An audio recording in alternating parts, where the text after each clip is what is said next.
The moment the chandelier light hit the beaded neckline of my borrowed dress, I knew I'd walked straight into a trap, one I'd lived in my whole life without ever naming it. My mother's voice cut through the ambient chatter before I even reached the table sharp enough for nearby guests to glance over. "Still clinging to that petty florist job, Lily," she said loudly, intentionally.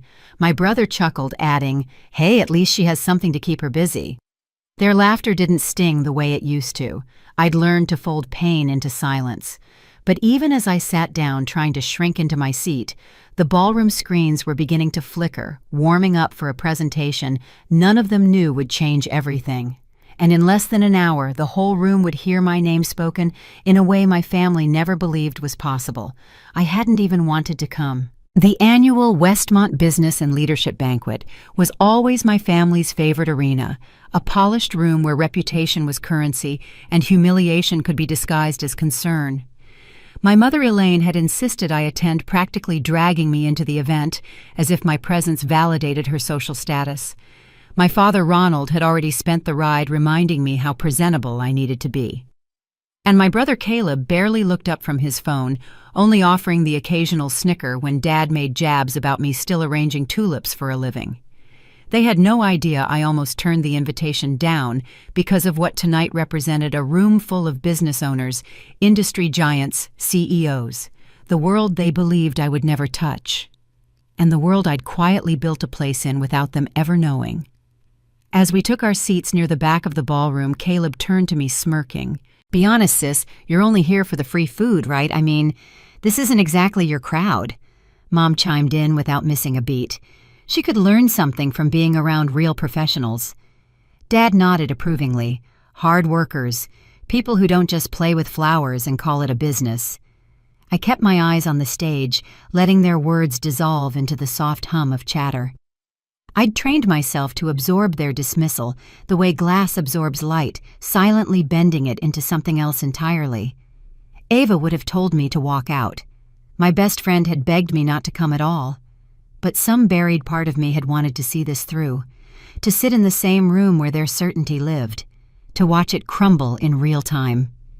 A server set down a small plate of appetizers in front of me, and instantly Mom reached over and took mine. "You're always so picky anyway," she said, placing it next to her own. I didn't react. Reacting only fueled them. "Did you bring any samples tonight, Lily?" Caleb grinned mockingly. "Maybe you could hand out bouquets to the guests." Dad laughed. "Oh, she doesn't have real bouquets. She has those, what do you call them, plant balls, bloom spheres," I said quietly, though I knew it didn't matter. Mom waved her hand dismissively. "They're cute. But they're hobby things, dear. Not business things. If I hadn't lived through years of moments like this, it might have hurt. But tonight, it barely scratched the surface. Maybe because I knew what was coming. Maybe because I'd prepared for this exact kind of dismissal my whole life. From our table, we had a clear view of the stage. Several large LED screens framed the podium, glowing with rotating sponsor logos.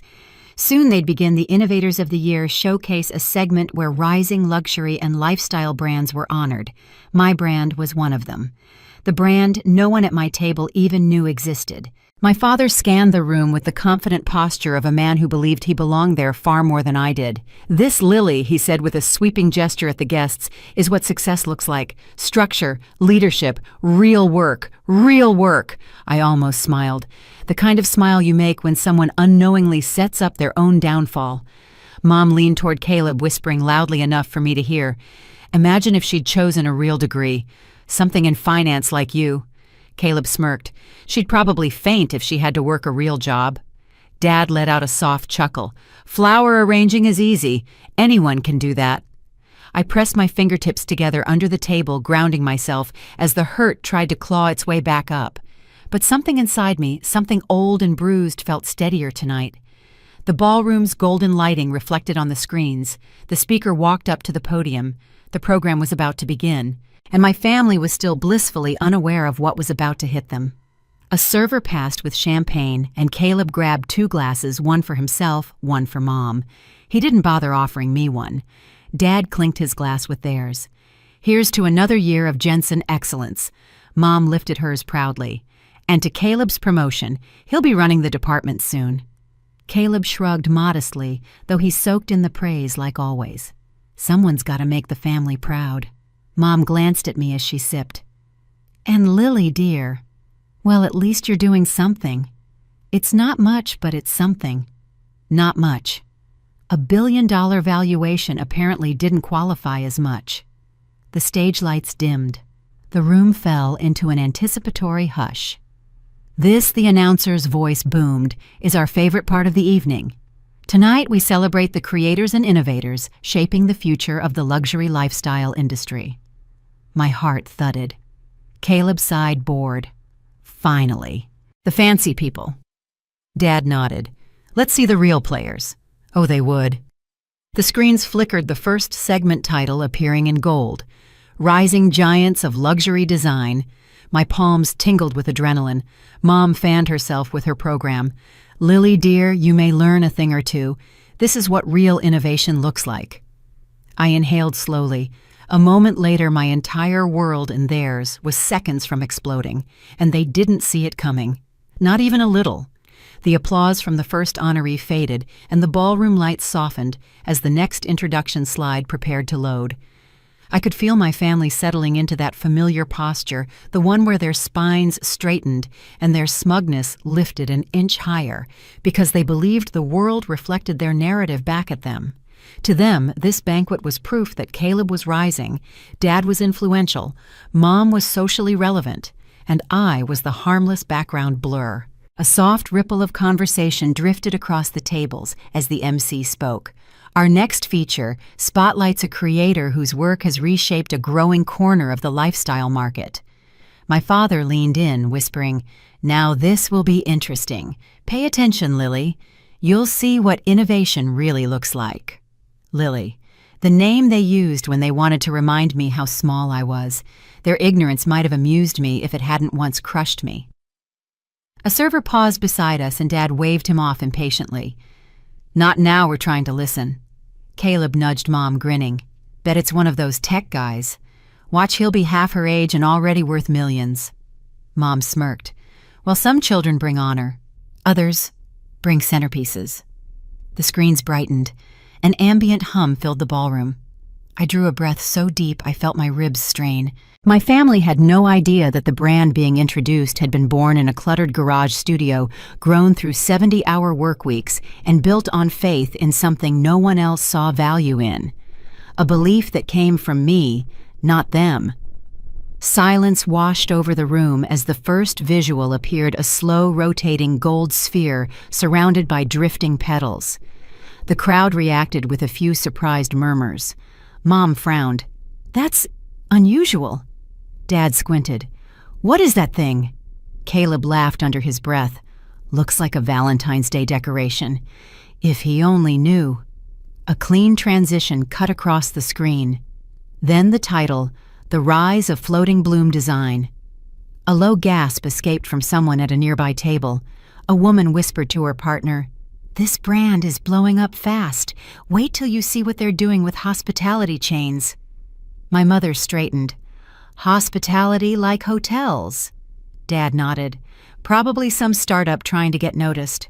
The MC continued, his voice warm and energized. This creator began with nothing but an abandoned greenhouse and a vision. Dad chuckled. "Sounds like another romantic hobbyist." Another slide. Then the first clip. My silhouette blurry, but unmistakably me arranging test petals under a skylight in my warehouse. Gasps spread wider this time. Mom blinked rapidly. "That can't be." Dad leaned forward. "Is that?" Lily Caleb's jaw slackened. "No way." The clip zoomed in, revealing the workspace, the equipment, the signature bloom sphere suspended in a frame. Then my voice in a recorded interview filled the hall. I wanted to create something that didn't just decorate a space, but transformed the way people felt inside it. Mom's hand flew to her chest. Dad whispered hoarsely, "Oh my God."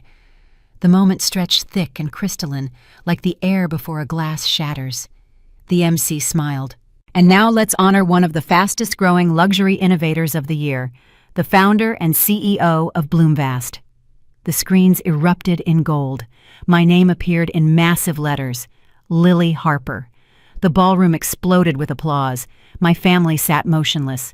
Their shock radiated in every tense muscle, every pale stare, every struggled breath. Mom's voice broke first. "Lily, you're joking. This is a joke. Tell me this is some kind of prank." Caleb tried to laugh, but it came out strangled. "Since when do you run anything?" Dad's fingers tightened around his glass until the stem creaked. "How long have you kept this from us?" The applause continued, oblivious to the unraveling at our table. My pulse thudded in my ears. I didn't turn toward them. I didn't owe them answers. Not tonight. Another clip began playing me in the Bloomvast shipping bay, examining prototypes, directing my team, presenting our luxury line for a resort client. My voiceover described the meticulous process of developing the signature floral spheres. Guests started turning their heads toward our table.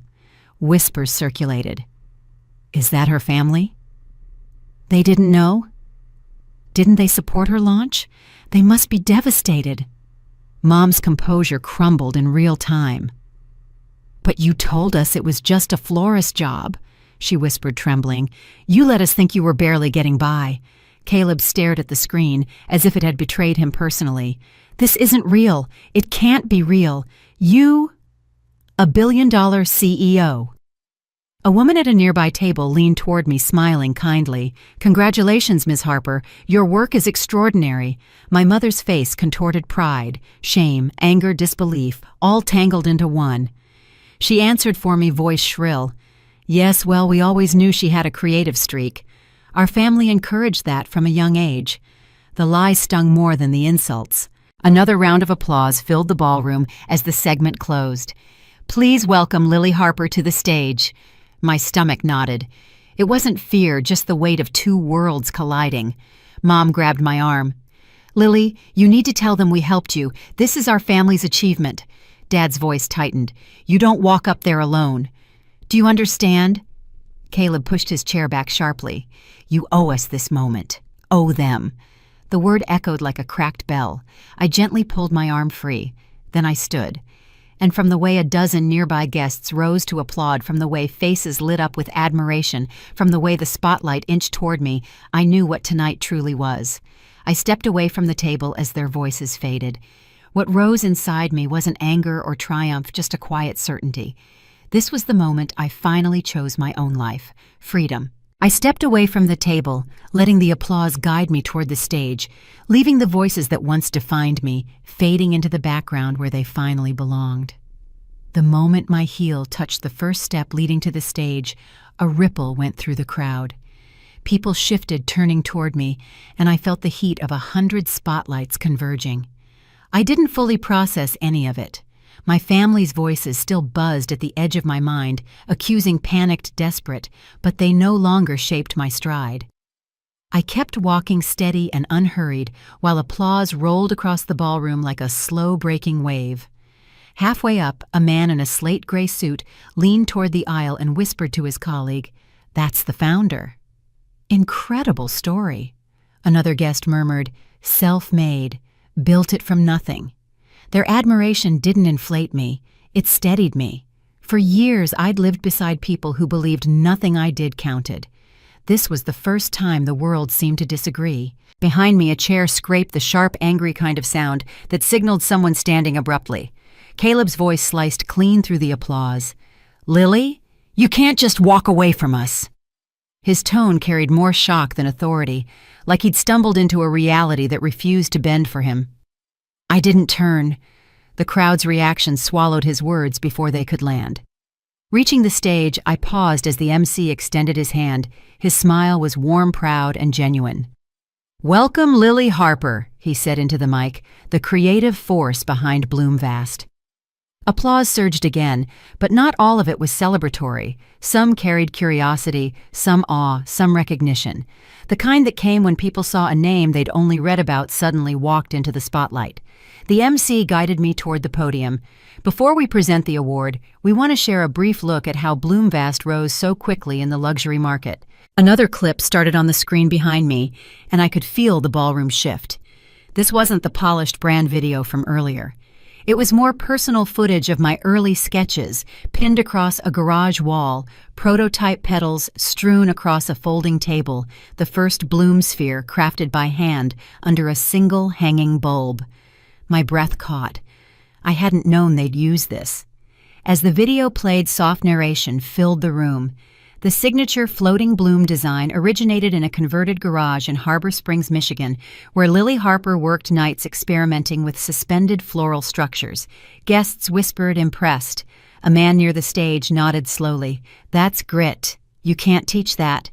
The camera in the video cuts to my old greenhouse sunlight filtering through broken panes, plants growing in crooked rows, the dusty floor I swept every morning before starting work. Those memories had sharpened me more than they'd ever softened me.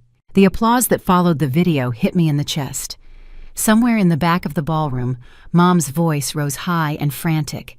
That greenhouse belonged to her grandmother. We gave her everything she needed to start. A few heads turned toward her. Her desperation clung to every syllable, a flimsy attempt to rewrite history while standing in front of strangers who hadn't asked for the story. The MC didn't acknowledge her. He offered me the polished acrylic award crystal edges catching the stage lights. I wrapped my fingers around the cool surface. It felt heavier than I expected. "Congratulations," he said. "Your work has changed an industry." Standing there, trophy in hand, I felt an unexpected pull, a sharp memory of nights when I'd sat on the greenhouse floor crying silently because nothing I made looked right, because every failure felt like proof my family had been right about me. Then one morning I'd found a simple note taped to the greenhouse door: "Keep going. Beauty grows where you insist on planting it." My grandmother had left it, not my parents. She was the only one who ever believed I had something worth tending. A warmth settled in my chest, as if she were still standing somewhere close. I stepped toward the microphone. "Thank you," I began. Bloomvast started in a space smaller than this podium. I didn't have connections or funding. Just a greenhouse, a lot of stubbornness, and the belief that beauty can be built from almost anything if you refuse to quit on it. A hush fell over the ballroom. I know what it feels like. I continued to be underestimated, to be told your dream is too small, too impractical, too impossible. But sometimes the very people who can't see your vision are the reason you chase it harder. The words came easily, not rehearsed, not polished, but true. Behind me, the screens shifted to a montage of Bloomvast's installations, floating floral rings in luxury hotels, suspended spheres in cruise ship atriums, sculptural plant art in high-end residences. The crowd seemed mesmerized. Down below, my mother's expression hardened. She clutched her clutch bag so tightly, her knuckles whitened. My father stared at the stage with the stunned look of someone watching their blueprint for the world crumble. I finished simply. If there's one thing I've learned, it's that your worth isn't determined by who fails to see it. The applause that followed was louder than anything earlier. As I stepped back from the podium, a woman in a midnight blue gown reached up from the front row and touched my hand. "Your story is going to change a lot of young entrepreneurs," she whispered. "Thank you for telling it." Making my way down the steps, I felt lighter. The weight of years of ridicule didn't sit on my shoulders anymore. The world had just seen me clearly, fully, without distortion, but the freedom lasted only a moment. My family rushed to the front of the stage before I reached the floor. Mom's eyes shone with panic. "Lily, you embarrassed us. Every person in this room thinks we abandoned you." Dad edged closer, lowering his voice as if he could control the scene by volume alone. "You need to set the record straight. Tell them we supported you." Caleb stood behind them, arms folded tight, jaw twitching. "How could you hide this? You made us look like idiots." Their voices collided, tripping over each other, all talking at once. My award felt warm in my palm, steady and grounding. I met their eyes one by one. "This wasn't your moment," I said quietly. "And none of this was for show. It's my life." Mom sputtered. "We're your family," Dad pressed. "We deserve recognition too," Caleb added. "Everything changed tonight, Lily. Don't pretend it didn't. They were right. Things had changed. Just not in the way they assumed. Before I could respond, applause from the next honoree's introduction filled the room, giving me a chance to slip away. I walked toward the side exit, the award tucked close, their voices fading into a dull buzz behind me. Tonight wasn't about escaping them. It was about stepping into a life where I no longer needed permission to exist. Ahead, the hallway stretched quiet and warm, humming with the distant echoes of celebration. And I followed it without looking back. The hallway outside the ballroom felt like a different world. Softer lighting, distant music, the hum of conversations drifting through half-closed doors. I paused long enough to let the weight on my chest loosen. My family's voices still echoed faintly behind me, blurred by disbelief and bruised pride, but at least they were muffled by distance. A catering attendant wheeled past with a tray of empty glasses, glancing at the award in my hand. "Congrats," he said with a friendly nod. "Big night for you." I managed a small smile. "Thank you." It was the first genuine interaction I'd had all evening. As I rounded the corner toward the reception lounge, footsteps quickened behind me. Caleb's voice followed, rushed and uneven. "Lily, wait! Just stop!" I kept walking. He sped up and placed himself between me and the lounge entrance. "Seriously, you're just going to walk away like you didn't drop a bomb in the middle of the banquet?" My grip tightened around the award. "I didn't drop anything. They invited me here. That's not what I mean, and you know it." His expression wavered between outrage and something like fear. For the first time, the constant confidence he wore like armor seemed cracked. That alone made me pause. "You've been hiding all of this," he said. "The company, the money, the press. You let us think you were just scraping by. You let yourself think that I corrected. None of you ever asked what I was building." He scoffed. "You could have said something." "I did?" I said quietly. "Just never loud enough to get through the noise you all made." Caleb's jaw clenched. He opened his mouth to retort, but footsteps echoed behind him. Mom and Dad emerged from the ballroom, both tense, both scanning the hall like they were searching for evidence that could fix the narrative they'd just seen crumble in front of hundreds of people. Mom rushed toward me first. "Lily, sweetheart, please come back inside. People are asking questions. We need to show unity as a family." Dad nodded sharply. "Exactly. That video made us look like we weren't there for you. We can correct that if we handle this right." That word "handle" hit me wrong. "You're thinking about optics," I said, "not about me." Mom flinched at the softness of my tone, which always scared her more than anger. "Honey, don't twist this. We love you. We're proud of you." "You're shocked," I replied. "That's not the same thing." Dad dragged a hand down his face, frustration bleeding through. "You don't seem to understand what's happening. Your brand is everywhere tonight. Reporters will want details. Journalists will dig. We need to be prepared." "We," I repeated. "Bloomvast isn't a family business." "You're our daughter," Mom snapped. "Your accomplishments reflect on all of us." She said it like a warning, as if I owed them the glow of everything I'd earned. I stepped back. The hallway suddenly felt smaller. "You spent years telling me my work didn't count," I reminded her. "You mocked it tonight." Caleb joined in. Dad rolled his eyes every time I said the word studio. "And suddenly, I'm a reflection of you." Mom's cheeks flushed. "We didn't know. If you trusted us, I did trust you," I said. "That's the part you never cared about losing." Silence hung between us. A distant burst of applause from inside the ballroom filled the gap. Dad broke first. "You're being dramatic. You can't hold a few comments against us." A faint laugh escaped me, hollow and tired. "A few comments, Dad? It's been years." His expression tightened as if I'd insulted him by remembering the truth. Caleb took a cautious step forward. "Look, maybe we said stuff we shouldn't have, but you blindsided us. If you'd told me you were launching something big, I could have helped. I have contacts." "I didn't want contacts," I said. "I wanted space, and the chance to succeed without someone calling it luck or a phase." His lips parted like he didn't know how to argue with that. A voice floated down the hall, then warm, familiar. "Lily." A figure approached from the lounge.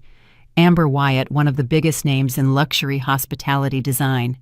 She smiled when she spotted me, then reached out to squeeze my hand. "I've been looking for you," she said. "Your work blew me away. I want to talk about collaborations, maybe even a resort series. Do you have a moment?" Her timing was perfect and terrible. My family straightened instantly the way people do when someone valuable enters a room. Amber glanced at them politely. "Are you Lily's family?" Mom stepped forward before anyone else could answer. Yes, we are. We've supported her creativity for years. This success means everything to us." The lie stung. Amber didn't catch the tension behind the words.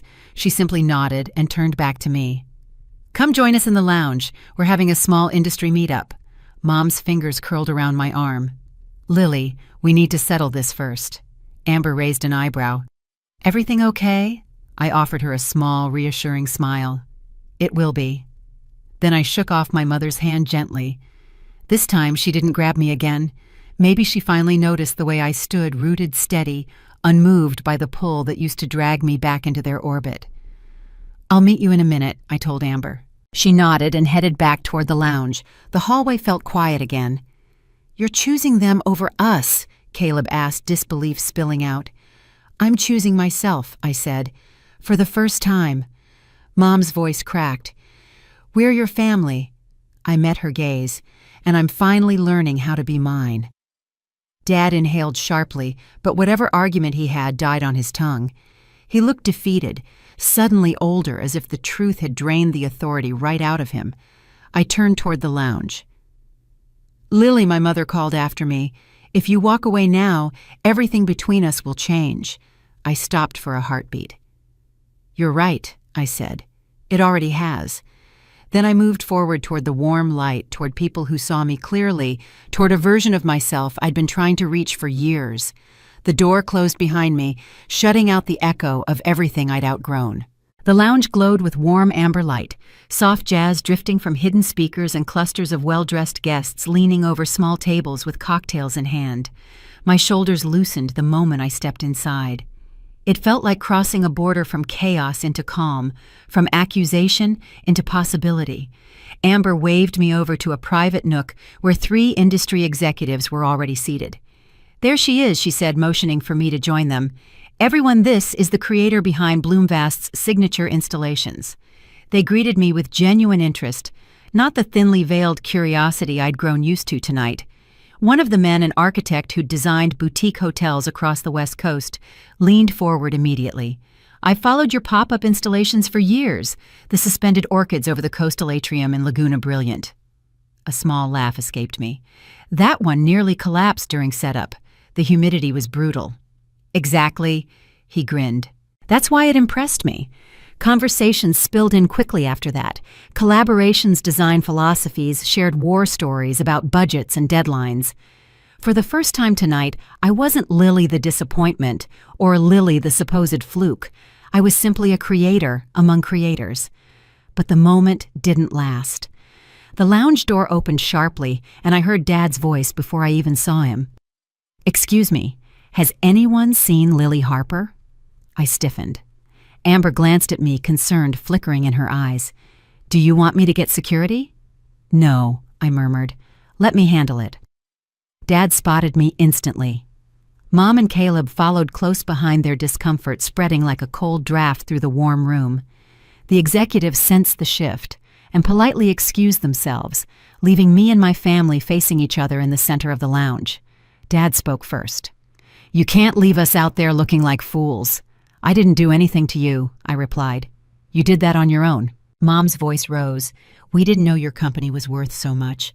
We didn't know you were on TV. You could have told us. You weren't listening," I said. "For years." Caleb stepped forward, trying to claim control over a moment he didn't understand. "Look, all we're asking is a simple statement, something public, just clarifying that we supported you, that you didn't do this alone." My chest tightened. "I did this alone." A heavy silence followed. Someone at a nearby table whispered, "Is that the family from the video Mom heard it?"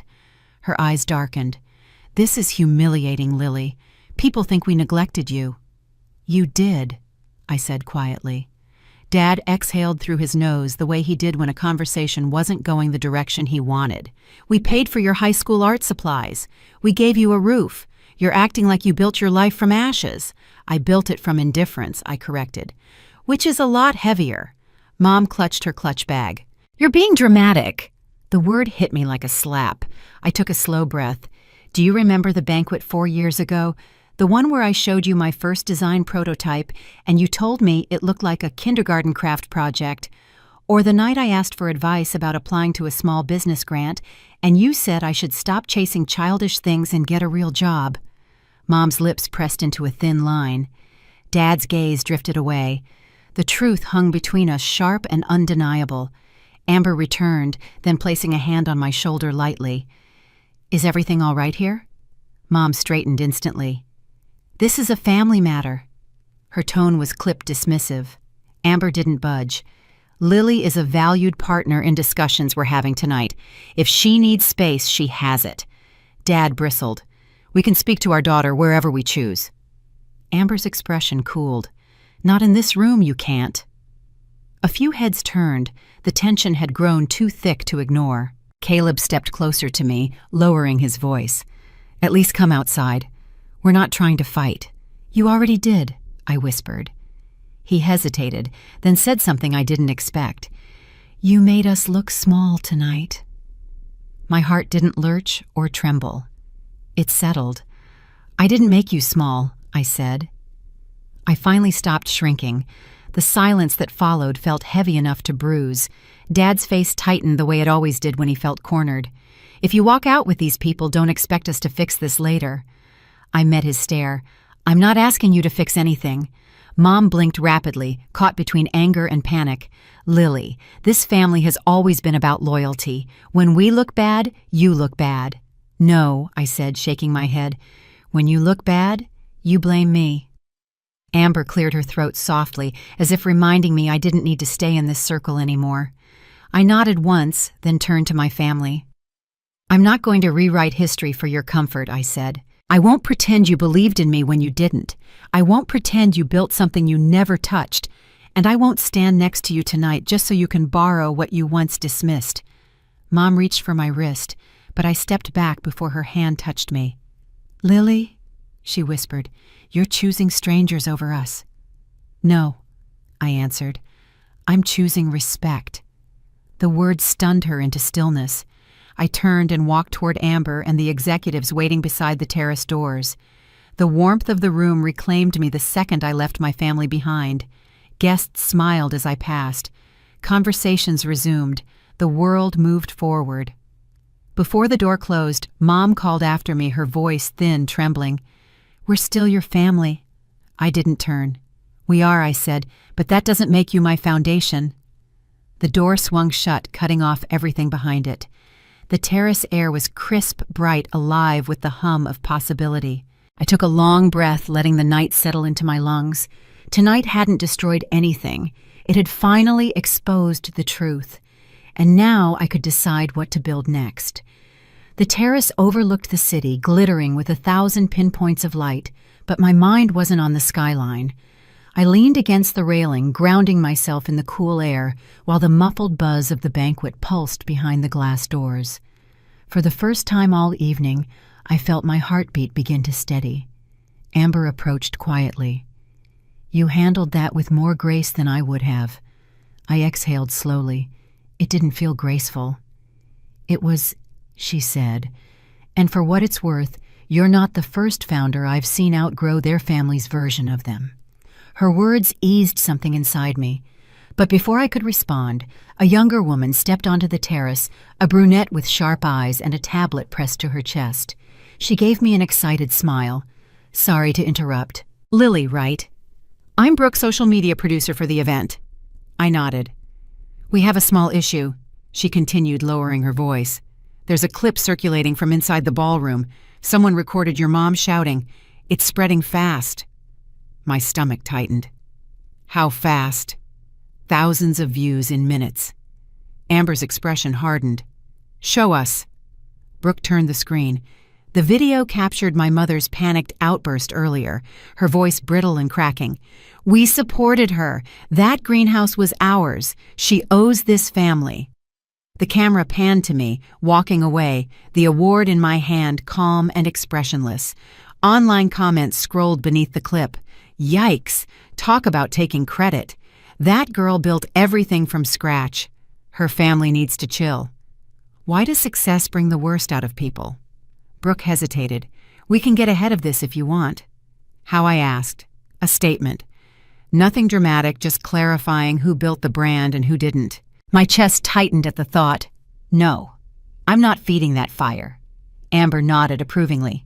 Good. Let your work speak for itself. Brooke left us alone again, but the video clung to my thoughts like smoke. A soft voice drifted from behind the terrace pillars. Lily. I turned.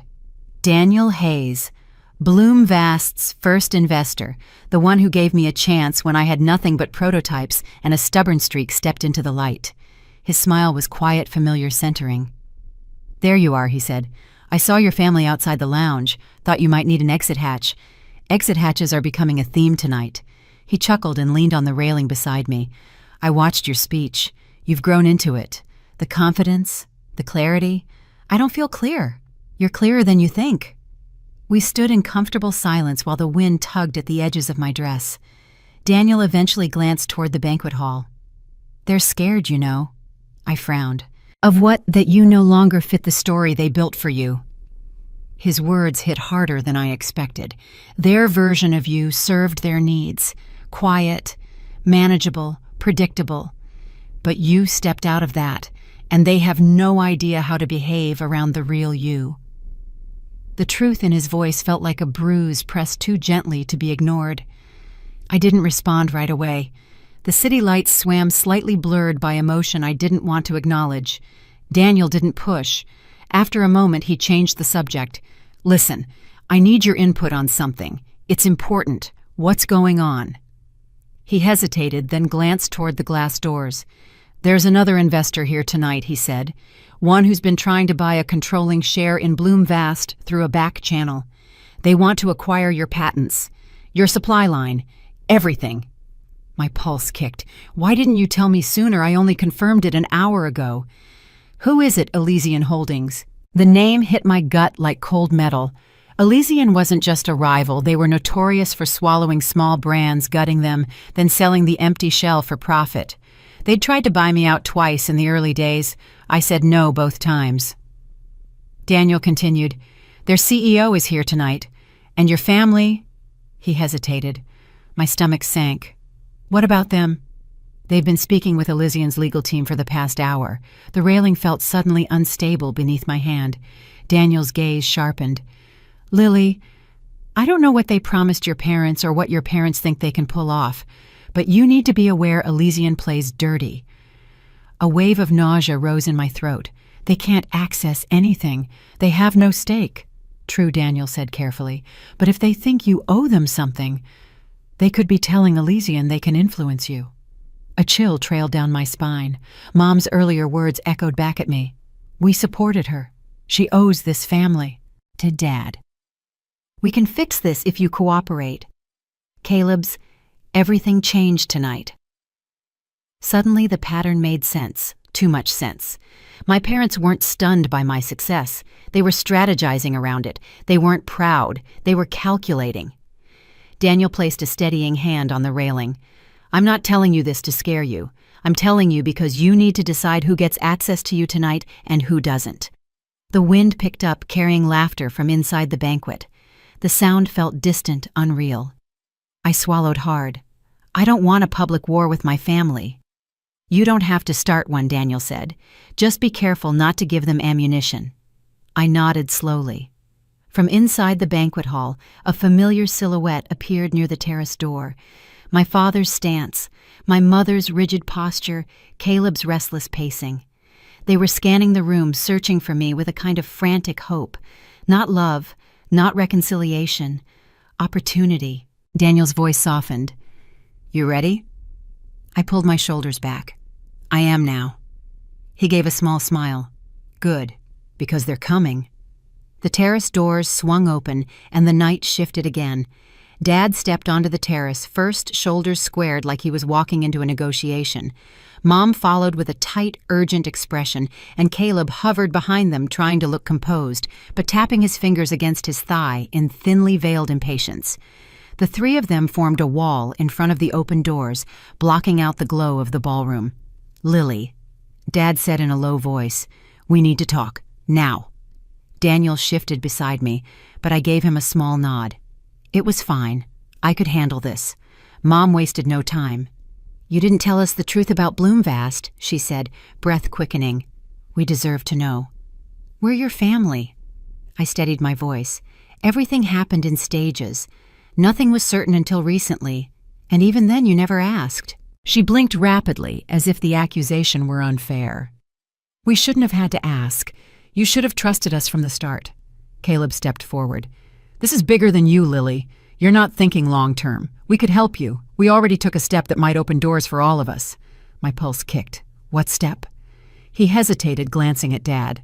Dad held his stare, then gestured slightly with his chin permission. "We spoke with Elysian Holdings tonight," Caleb said. "Their executives said Bloomvast could scale faster with real backing. They were impressed that your family was involved." I felt a jolt of disbelief. "How is it involved?" Mom straightened her blazer. "We told them we'd been supporting your work from the beginning, providing stability, encouraging you." "That's not true?" "It's close enough," she said.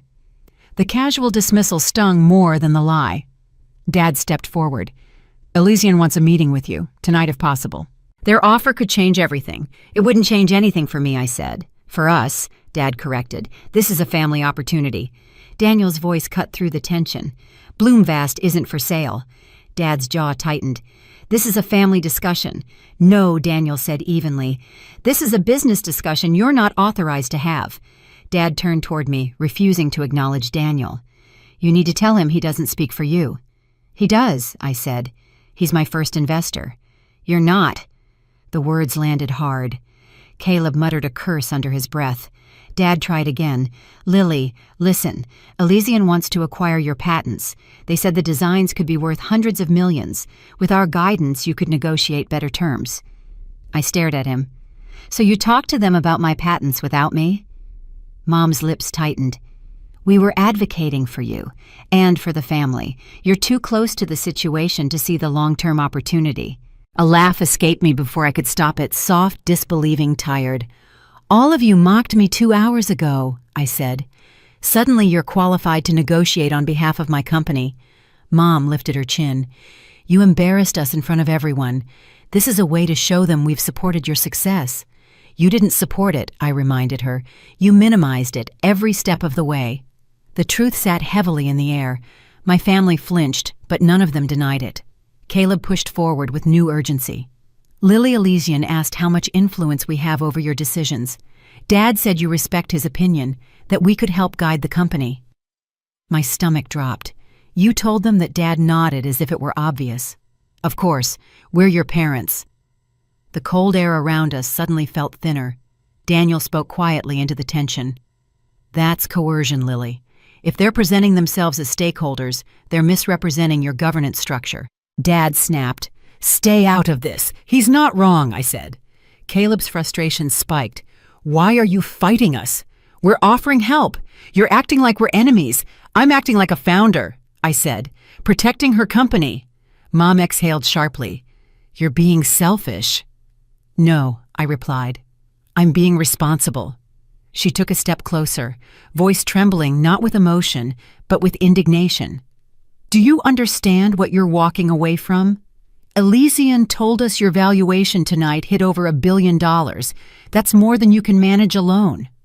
"They said 1.2 billion," Caleb added, voice edging toward excitement. "Do you have any idea what that means? I did. Better than any of them. But the number wasn't the point. You can't promise a company access to something you don't own," I said. "You can't negotiate deals for me. You can't sign on my behalf." Dad stiffened. "Families make decisions together." My voice cooled. "Not when only one person built the thing you're trying to trade." Their expressions shifted at the same time offense twined with dawning fear. I continued steady and calm. "Bloomvast doesn't belong to the Harper family. It belongs to me. My patents, my trademarks, my supply chains, my designs.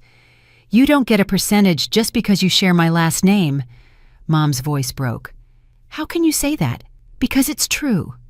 Caleb tried one more time. "Lily, come on. We're not asking for everything, just enough so we're not left behind." Left behind. There it was, the real fear. You left yourselves behind, I said.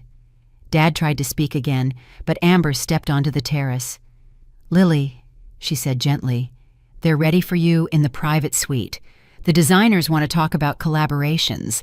My family's faces tightened. Opportunity slipping, influence dissolving. Dad pointed toward Amber.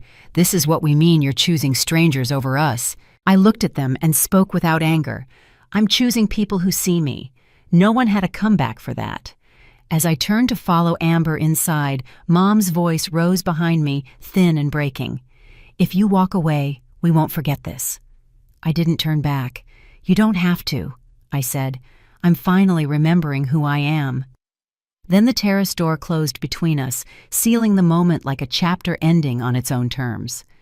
The private suite overlooked the ballroom from a tall glass wall, its interior lit by soft amber sconces and low conversation. Designers, investors, and event sponsors clustered in small groups, drinks in hand, their attention drifting between the panoramic view below and the quiet negotiations unfolding inside. Amber guided me toward a semicircle of velvet chairs where a handful of executives were already waiting. Their faces lit up when they recognized me. Lily Harper, one of them said warmly, "We've been eager to meet you for years." I offered a polite smile, the kind reserved for people who genuinely respected the work, not the fame. It's good to finally connect. We settled in and the conversation flowed easily. Future collaborations, material, innovations, sustainable floral engineering. These were the types of discussions that fueled me. No ego battles, no family politics, no one demands ownership of something they never planted or watered. But the peace didn't last. The suite door opened sharply and a tall man entered with a confident stride that bordered on practiced arrogance. A few heads turned. Someone whispered his name. Ethan Voss, CEO of Elysian Holdings, the rival. He scanned the room until his gaze landed on me.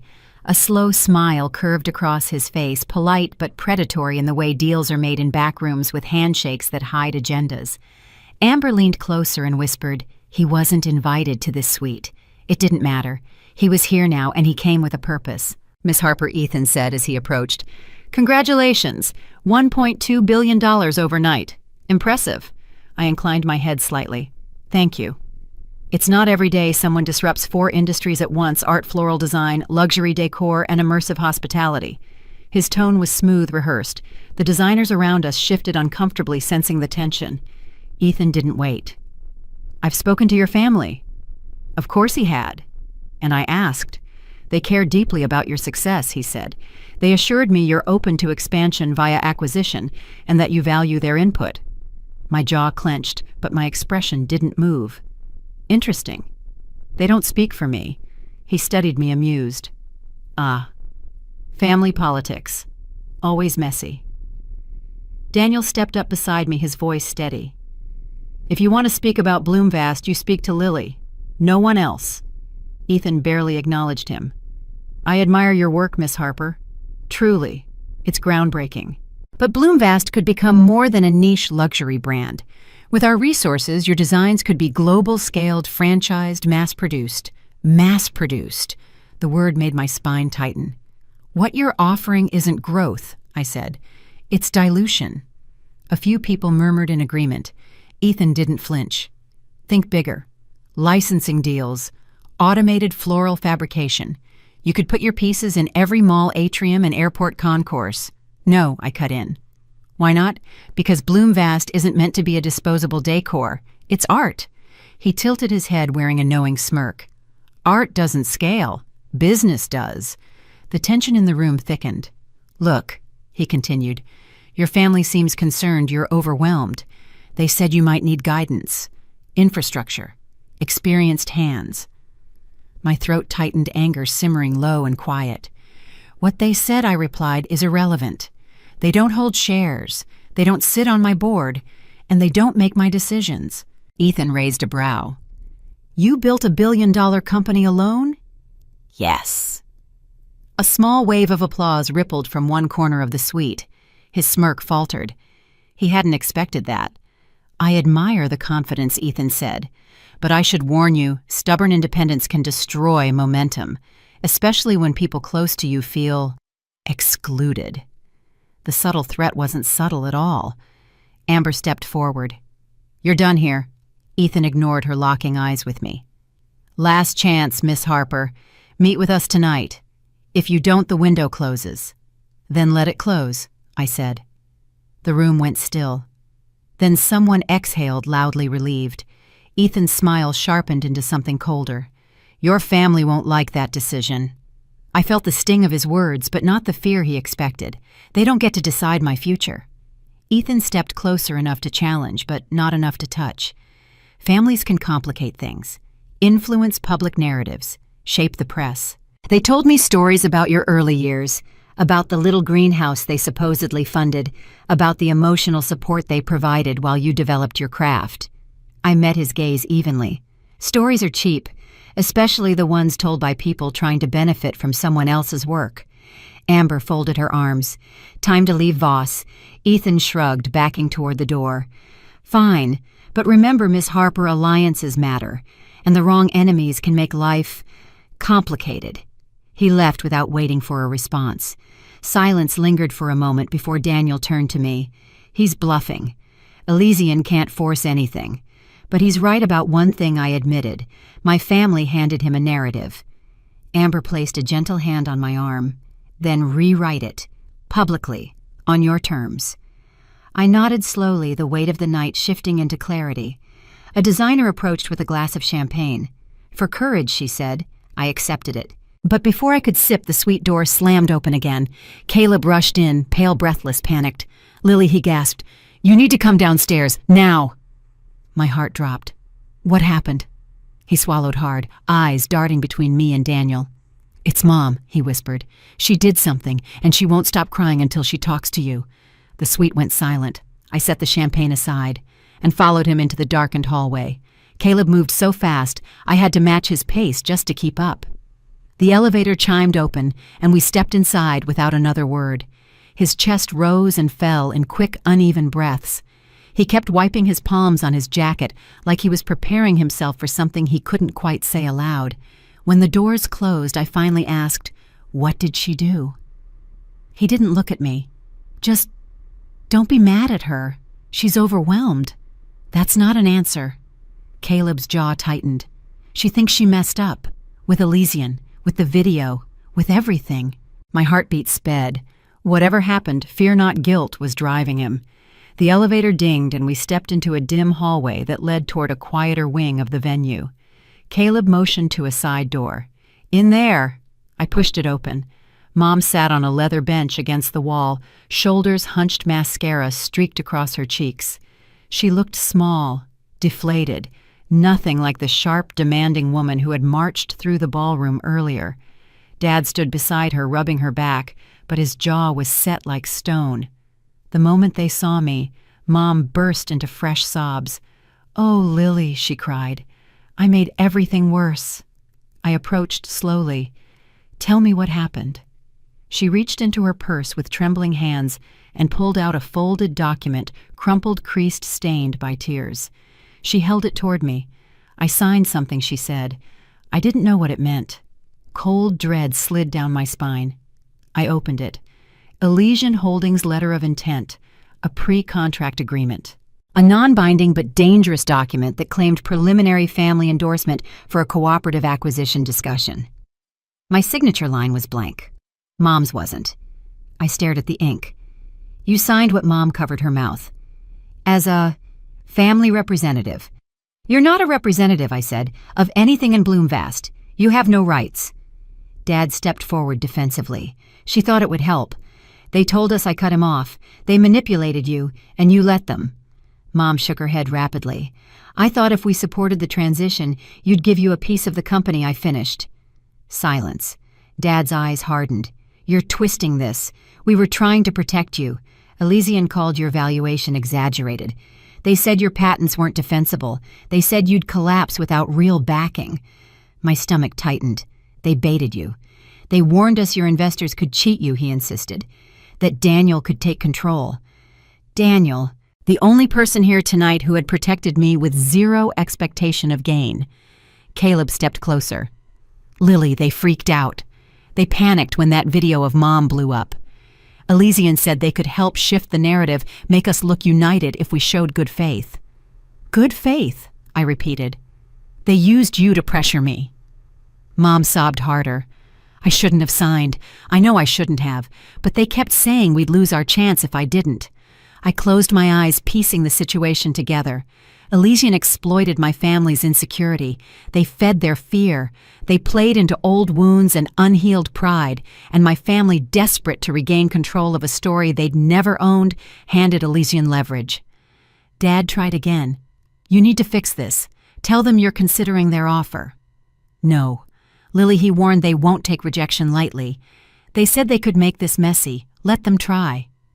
He blinked, stunned. Caleb exchanged a nervous glance with him. Are you sure they talked about going public? About lawsuits. For what I asked. For not selling my own company. For refusing a predatory takeover. They have nothing. Mom looked up, eyes red. We didn't mean harm. We just, what I asked, softly. Wanted a portion of something you never watered. Wanted recognition you never earned. Wanted access to something only after the world valued it. Mom's lip trembled. We were scared you'd leave us behind. I didn't leave, I said. You turned away. Years ago. Dad's expression cracked for the first time. He wasn't angry anymore. He was ashamed, and that terrified him more than anything. But this wasn't the moment to soothe him. I held the signed document up.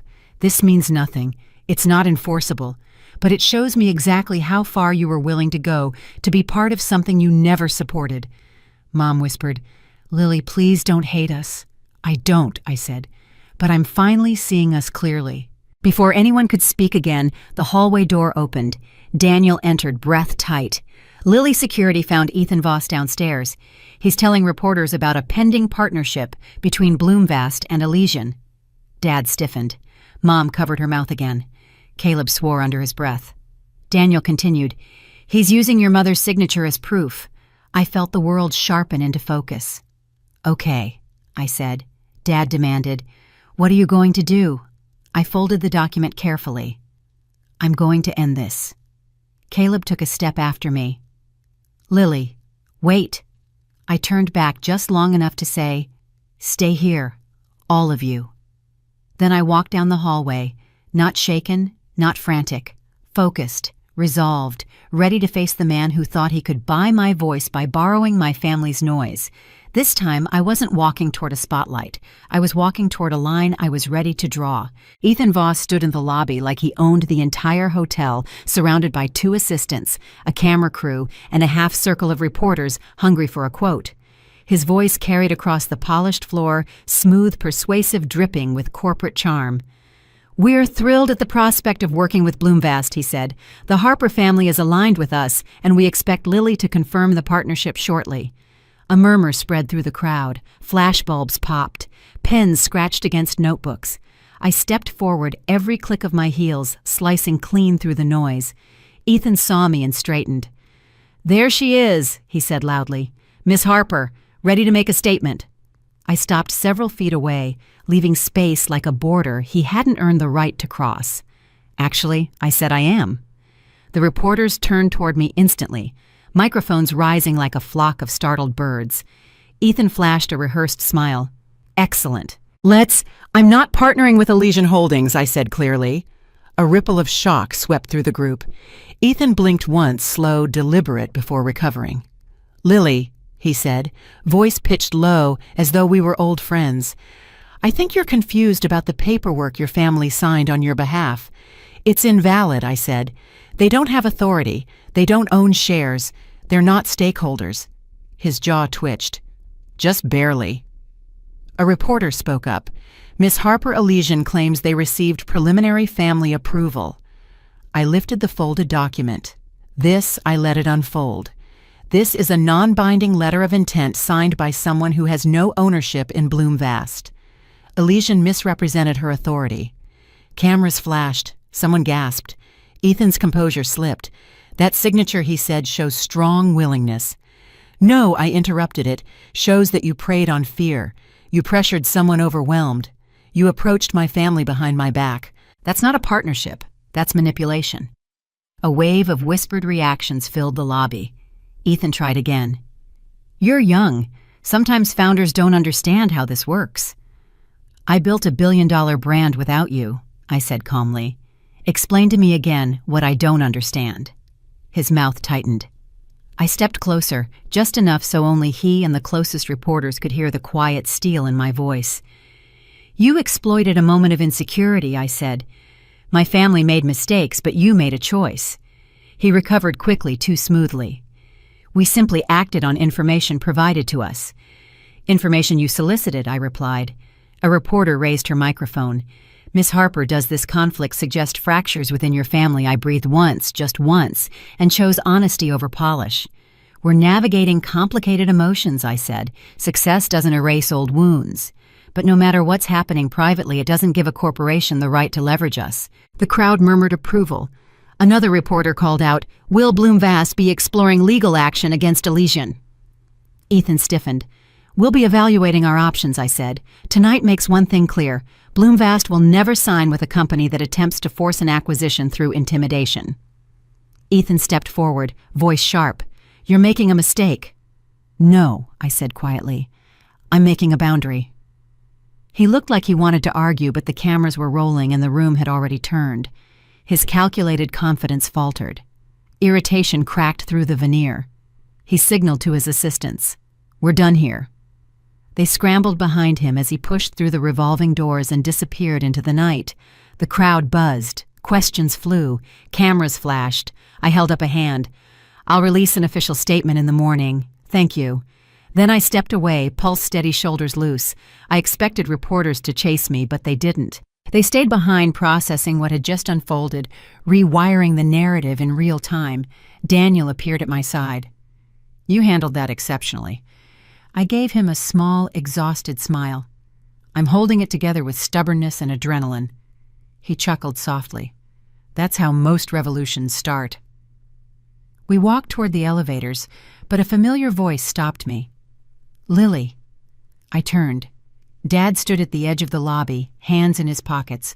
Mom beside him, red-eyed and drained Caleb, hovering a few steps behind. They looked smaller here, quieter, not defeated exactly, but exposed. I approached. Mom wiped her eyes. "We didn't know what they were doing. We thought we were helping." I didn't shield her from the truth.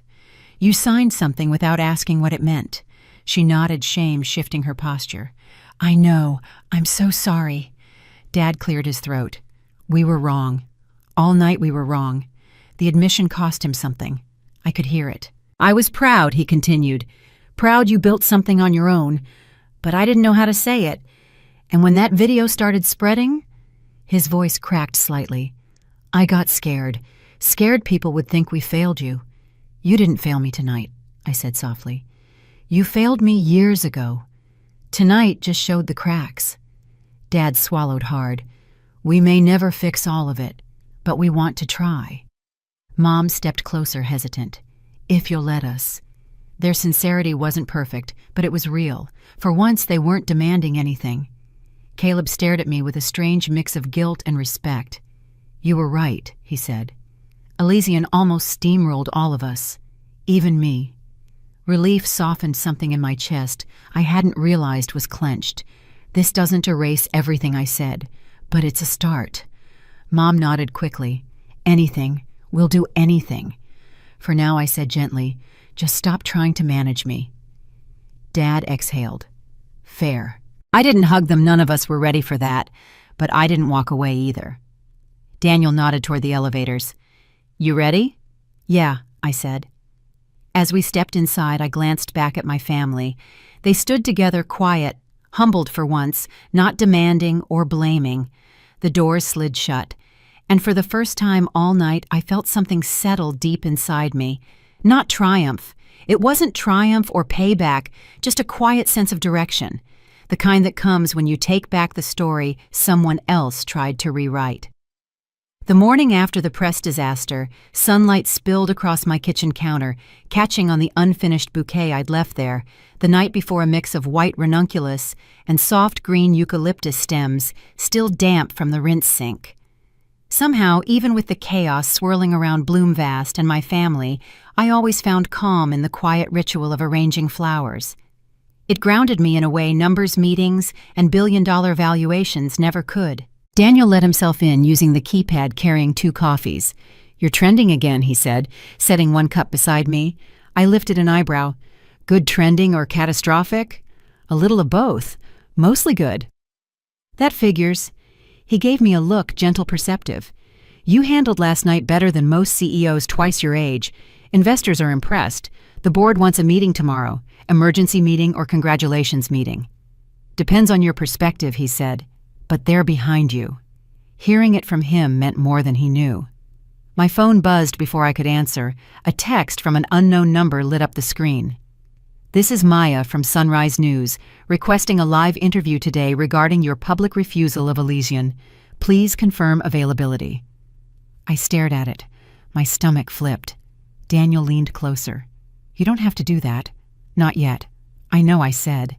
But maybe I should." Before either of us could say more, another notification appeared. This time, from my father. "We'd like to talk. Not about business, just us." A second message followed as if he was afraid I'd ignore the first. "If you're willing." My chest tightened, not with anger this time, but something gentler, something I hadn't felt when it came to them in years. Daniel saw my face. "Do you want me to stay?" "Give me 10 minutes, I said softly. "I think this is something I have to face alone." He squeezed my shoulder once before stepping outside. A few minutes later, my parents and my brother stood on my front porch, looking nothing like the confident, polished family I'd once tried so hard to impress. They seemed older, smaller, as if the weight of everything public embarrassment, fear of losing me, their own mistakes, finally cracked the shell they'd spent decades hiding inside. Mom spoke first. "We didn't come to defend anything." Dad nodded. "We just want to listen, if you'll let us." I stepped aside and let them in. The living room felt strangely intimate with all of us sitting there, hands wrapped around warm mugs, silence stretching long enough to hurt. Caleb broke it. "I owe you an apology, a real one." I waited. "I acted like your success was a threat, like if you rose I had to fall. That wasn't fair." His voice wavered. "I grew up believing our parents' version of you, that you were the strong one, the self-sufficient one, the one who didn't need anything." "I needed plenty," I said quietly. "I just learned early that asking didn't work." Mom flinched. "We know." Dad swallowed hard. "We failed you, not because we didn't love you, but because we let our fear steer everything. Fear of losing control. Fear of people seeing our weaknesses. Fear that we'd raised 2 children so differently that someone would notice. They noticed, I said. Everyone did." Mom wiped her cheek. "We know, and we deserve every piece of criticism we're getting. But we want you to know what we said at the banquet wasn't hate. It was insecurity. We felt left behind by you, unnecessary." The words hit deeper than I expected. "Why didn't you just say that I asked?" Dad answered honestly. "We didn't think we had the right." Something in me shifted, not forgiveness but understanding. A door cracking open, not swinging wide. "I won't forget the years you overlooked me," I said, "but I'm willing to see who you are now." Mom reached for my hand but stopped midway waiting. I let her take it. Caleb cleared his throat. "I told Elysian no when they contacted me again this morning. They tried to offer me some kind of mentorship package." I shut it down. He gave a strained smile. "Thanks to you, I'm not for sale anymore." We talked for over an hour, not perfectly, not smoothly, but honestly. When they finally left, I stayed by the window long after their car pulled away. The past didn't vanish, but it felt lighter somehow, like I'd set down a bag I'd been dragging for years. Daniel came back inside. "How'd it go?" "They're trying," I said. "For the first time, they're really trying." He nodded as if he already knew. "You look different." I laughed softly, less angry, more free. The ease in his voice warmed me. "There's something else," I said. "I saw your message about the investor retreat in Santa Clara next week." He raised an eyebrow. "Are you saying yes?" "Yeah." I think it's time Bloomvast stops playing defense. Daniel smiled, not wide, but deep and genuine. Then I'll book us seats. As he headed for the door, I called after him. Daniel. He turned. Thank you, I said, for standing with me, even when everything was messy. He didn't step closer. He didn't lean in. He just gave a look so steady it almost undid me. You don't need someone to save you, Lily. You just needed someone who didn't run.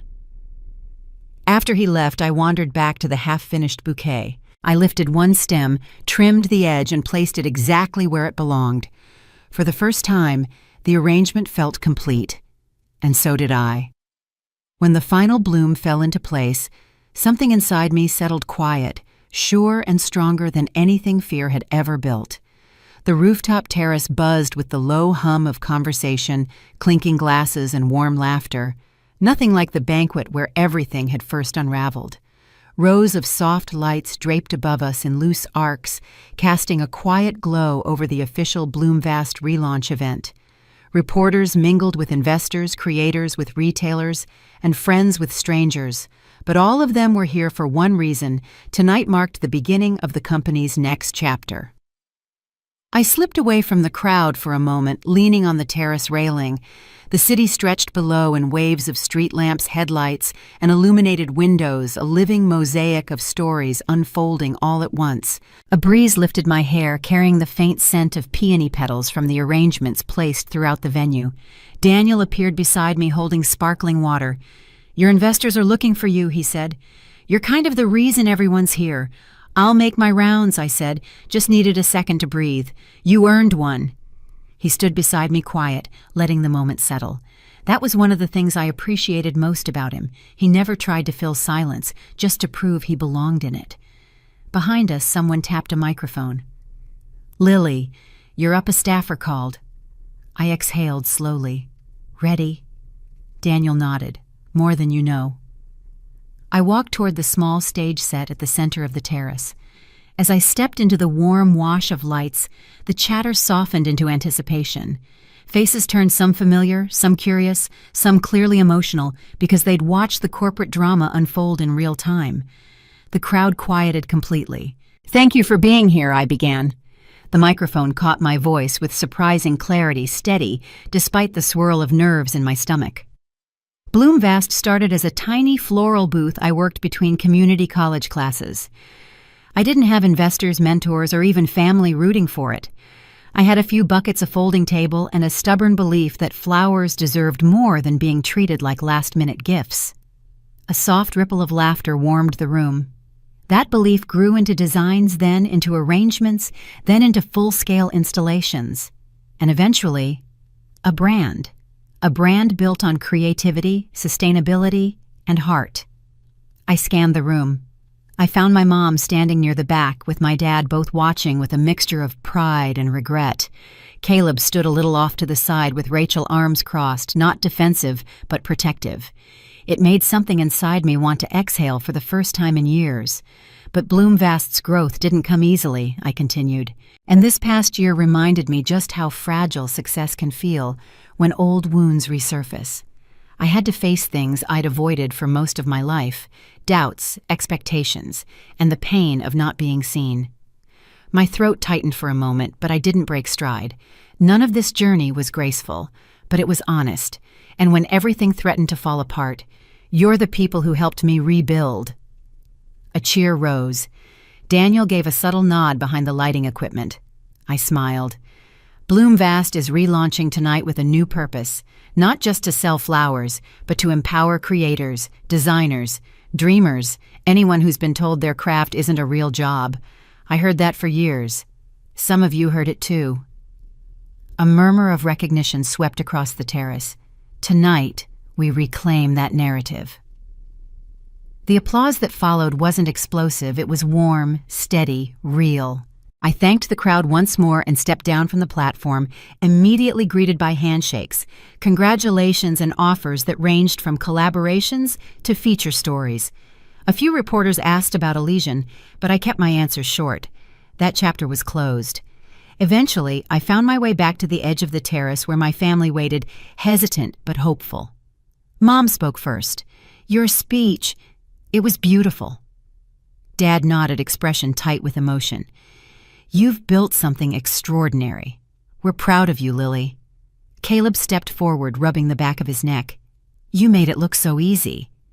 It wasn't, I said softly. I know. That's the point. There was no dramatic reconciliation, no tearful group hug.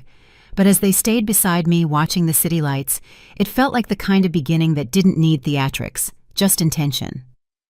Daniel approached after they'd moved on to mingle. I think your board wants you to meet 2 executives from Sunpoint Media. I'll catch them in a minute, I said. I want to take this in. He nodded, hands slipping into his pockets. You deserve a moment to enjoy what you built. We stood together, the noise behind us fading into a comfortable hum. For years, success had felt like armor, something I built to protect myself from old hurts. Tonight it felt different. It felt like freedom. I keep thinking about that banquet, I said. How embarrassed I felt. How small. He glanced over. And now I feel whole. Like every scar ended up pointing at me here. Daniel didn't say anything, didn't need to. The look in his eyes said enough. The event stretched late into the night. Eventually, as the crowd thinned and the last of the floral installations were misted down for morning transport, I stepped back onto the terrace railing and looked out over the skyline. A year ago, I'd walked into a banquet as the overlooked florist daughter. Tonight, I walked out as the woman who built her own empire root by root, bloom by bloom.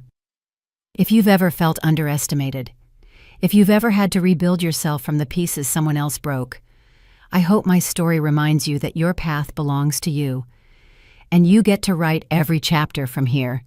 If this journey meant something to you, I'd love for you to share your own stories below, and if you'd like more, remember to like, comment, and subscribe. There's so much more to tell, and I'd be honored to share it with you.